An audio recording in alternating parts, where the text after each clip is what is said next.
In New York, on the sidelines of the United Nations General Assembly, a high-level diplomatic meeting captured global attention. The United States and Russia, two of the world's most powerful nations and key players in the war over Ukraine, came face to face. On one side sat US Secretary of State Marco Rubio. Across from him was Russia's veteran Foreign Minister Sergei Lavrov. The encounter came just a day after President Donald Trump announced a stunning reversal in his policy, declaring that Ukraine had Washington's full support in reclaiming all of its territory seized by Moscow and hinting that Kyiv could even push beyond those borders if necessary. This dramatic shift altered the entire backdrop of the meeting. For months, Trump had been cautious, reluctant to give Ukraine open-ended backing. That hesitation emboldened Moscow and unsettled allies in Europe.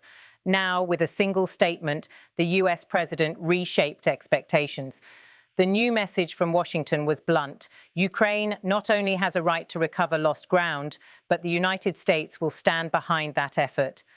Rubio reflected this tone in his conversations with Lavrov.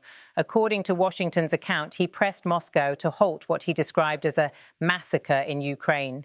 He urged significant steps toward a lasting resolution of the war, language carefully chosen to frame Russia as the aggressor and to highlight humanitarian costs. This was not the cautious hedging language of months past. It was direct, accusatory, and designed to rally international opinion. Lavrov, in turn, offered a predictable but firm rebuttal. Russia's foreign ministry reported that he denounced Kyiv's war aims as unacceptable and accused Western capitals of pushing Ukraine toward endless conflict. Lavrov's position, as ever, was that it is not Russia, but NATO and its allies that are driving escalation. He painted Russia as a victim of aggression, compelled to act in defense of its own security and sovereignty. Even as these exchanges played out, the war raged on. In Ukraine's Kharkiv region, Russian drones pounded civilian areas. Emergency services rushed to extinguish fires in homes and businesses. Cars burned, buildings collapsed, and at least one person was injured. For the people of Kharkiv, the distant negotiations in New York were irrelevant to the immediate danger raining down from the sky. Russia, too, claimed to be under attack. Officials in the Black Sea port of Novorossiysk released photographs they said showed the aftermath of a Ukrainian drone strike that killed 2 people. Images of damaged buildings and charred vehicles circulated across pro-Kremlin channels. Yet none of these pictures could be independently verified. The fog of war extended to information itself, with both sides waging not only a battle of arms, but also a battle of narratives.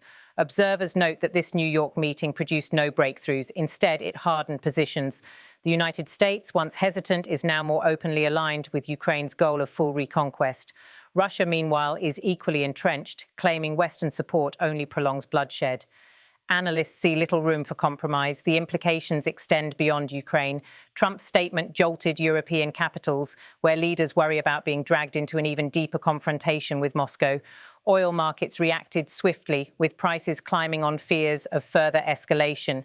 In the global south, skepticism lingered. Many countries see Washington and Moscow alike as self-interested powers whose rivalries destabilize the world far from their own borders. Rubio's language, invoking massacre, was no accident. The term carries heavy weight under international law, conjuring memories of past atrocities. By using it, the US sought to moralize the conflict, to make clear that this was not simply a border dispute, but a human tragedy demanding global attention. Lavrov's counter-language, gross violation of international law, destabilization, mirrored that strategy in reverse, casting Russia as the guardian of order against Western hypocrisy. For Ukraine, Trump's endorsement was a morale boost. It signaled that Washington now sees victory as achievable, not just survival.